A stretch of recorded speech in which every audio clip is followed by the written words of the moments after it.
Hello everyone, कैसे हो आप सब। होप करती हो आप सब बहुत अच्छे होंगे। सो आज का व्लॉग है बहुत ज़्यादा स्पेशल क्योंकि गौरी जा रही है अपने छोटे मामा से मिलने।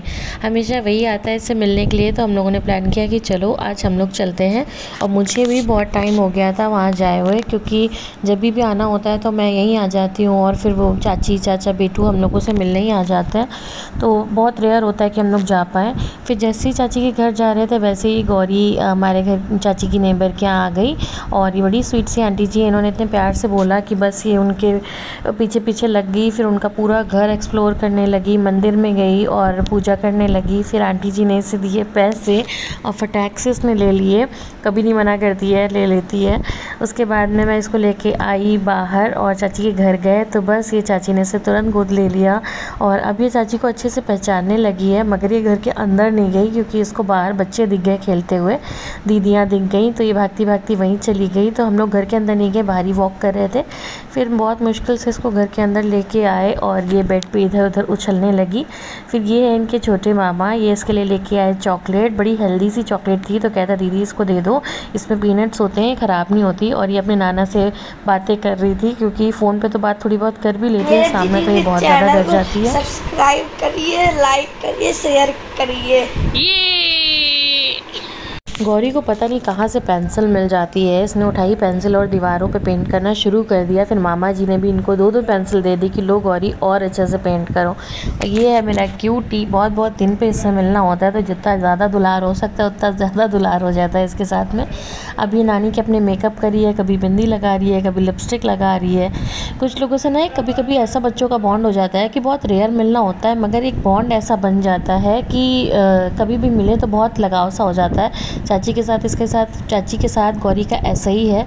अभी आराम से टीवी देख रही थी, अब आप उसके एक्सप्रेशन देखना, जैसे ही चाचा ने रूम में एंट्री की तो गौरी कैसे भाग के मेरे पास आ गई। बच्चों के साथ कोई भी चीज़ स्क्रिप्टेड हो ही नहीं सकती है, ये जानती उन्हें अच्छे से और डरती नहीं है, मगर ये शर्माती है उनसे। अगर वो आराम से इसे गोद ले लेंगे तो चली भी जाएगी, मगर जान लेगी तो फिर भागती है। चाचा समोसे लेके आए थे, वही हम लोग खा रहे थे। और ये थी चाची के घर की दिवाली की डेकोरेशन, जो अभी भी लाइटिंग लगी हुई थी। पेटू पतंग उड़ा रहा था रात में, पता नहीं क्यों। फिर हम लोग अंदर आ गए और ये सोफ़े पे कुछ ना कुछ करने लगी। पूरे घर को इसे एक्सप्लोर करना था, जहाँ इसको खुली। गौरी के साथ पता है क्या, जहाँ भी इसे रास्ता मिलेगा वहाँ ये चल देगी। बेटू साइकिल चला रहा था तो मेरा भी मन कर गया, बहुत टाइम हो गया, 10 साल हो गए मैंने साइकिल नहीं चलाई थी। फिर गौरी ने कहा मम्मा मुझे भी बैठना है। इसे लग रहा था मम्मा जा कहाँ रही हैं, तो इसको भी मैंने बैठाला, बट इसे बैठाल के चलाना तो मुश्किल है, तो मैं बस पैरों से आगे ही बढ़ा रही थी। फिर मैंने इसे चाची को पकड़ाया और मेरा बहुत ज़्यादा मन कर रहा था साइकिल चलाने का, तो फिर मैं भी इसके साथ में, बेटू के साथ में साइकिल चलाने लगी। बहुत अजीब लग रहा था यार, इतने इतने दिन हो जाते हैं, बहुत पुरानी चीज़ जो आप रेगुलर यूज़ कर रहे होते हो वो अचानक से छूट जाती है, और इतने इतने सालों के लिए छूट जाती है कि साइकिल भी आज डिसबैलेंस हो रही थी। उसके बाद में हम लोग फिर से निकले, थोड़ा बहुत शायद खाना वाना खा चुके थे या नहीं, अभी नहीं खाना नहीं खाए थे। फिर आ गए बुआ के घर, सामने ही बुआ भी रहती हैं। फिर ये अंदर आई, चाची को कुछ काम था, थोड़ी देर के लिए हम लोग यहाँ आए और बस इसकी मस्ती फिर से चालू। जैसा मैंने आपसे कहा था कि इसको थोड़ा बहुत बस खुला सा स्पेस चाहिए और ये एकदम चिल हो जाती है।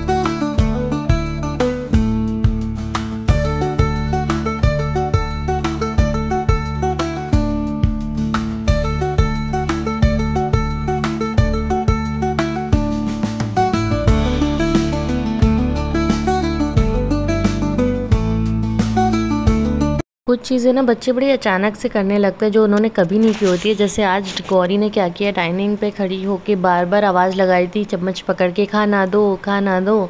कभी इसने ऐसा नहीं किया, इवन ये कुछ ज़्यादा खाना खाती भी नहीं है, मगर फिर भी पता नहीं क्यों।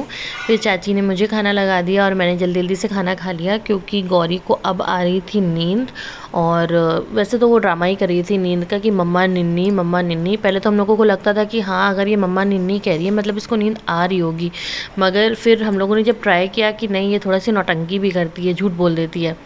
फिर आ गए हम लोग बुआ के यहाँ, क्योंकि रात में अगर ये बेटू के पास रुकती तो बिल्कुल ना सो पाती। तो बुआ ने कहा चलो मेरे यहाँ, हम लोग वहाँ पे सोएंगे, यहाँ पे इसका सोना बहुत मुश्किल है। और नींद नींद से इसे फील हो रही थी। वैसे काफ़ी टाइम हो गया था, लगभग 10:30-11 बजे हम लोग बुआ के यहाँ आए। और यहाँ आके बुआ ने अपने जो सोफ़ा को बेड बना दिया, जो बहुत सही रहता है कि स्पेशियस रहता है। मतलब आपको जब भी उसे बेड बनाना है आपने बेड बना लिया, जब भी सोफ़ा बनाना है सोफ़ा बना लिया। ज़्यादा कोई है नहीं बुआ के यहाँ, तो ये सोफ़ा ही बना रहता है। हम ही लोग जाते तभी इसका बेड वर्जन आता है सामने। और गौरी को पता नहीं क्यों बुआ के बेड में नींद ही नहीं आई थी, इवन मुझे भी नहीं आई थी। तो कल रात तो हम लोगों की पूरी जगती जगती गई। और बाद में गौरी अपनी नानी के यहाँ आके फिर सोई, क्योंकि जब बच्चों की शायद जगह बदलती है तो उनको नींद नहीं आती। बच्चों की क्या, हम ही लोगों की अगर जगह ज़्यादा बदलेगी तो हम लोगों को भी नींद नहीं आएगी। तो ये रात के 11 बज रहे थे, उसकी मस्ती चालू थी। फिर हम लोग सो गए थे। और ये है अगली सुबह की क्लिप। तो बुआ ने मुझे चाय बना के दी और मैंने देखा कि इसमें तो चीनी नहीं है, वो भागती हुई आई मुझे चीनी दी। उसके बाद में मैंने अपनी चाय को एंजॉय किया। फिर बुआ ने कहा क्या नाश्ता बना दूँ, तो मैंने कहा अच्छा आप बैठो मैं पोहा बना देती हूँ। आकाश को मेरे हाथ के पोहा भी पसंद है, यही आकाश के लिए भी लेते चलेंगे। तो बस मैं बुआ की किचन में आ गई। और ना मुझे बहुत ज़्यादा दिक्कत नहीं होती किसी भी किचन में काम करने में, वरना कभी कभी तो लोगों को ये होता है ना कि मुझे दूसरे के किचन में काम समझ में नहीं आता, मगर मेरी नज़रें पकड़ लेती हैं कि हाँ यही डिब्बा इस चीज़ का होगा, तो मुझे ऐसी कोई प्रॉब्लम नहीं होती है। फिर मैंने बनाया था बहुत बढ़िया सा पोहा, और दोबारा चाय के साथ मैंने पोहा को एंजॉय किया। और पोहा खा के हम लोग निकल लिए अपने घर की तरफ। तो आज के ब्लॉग में बस इतना ही। आज आपको मेरा ब्लॉग कैसा लगा मुझे कमेंट्स में ज़रूर बताइएगा। Bye bye.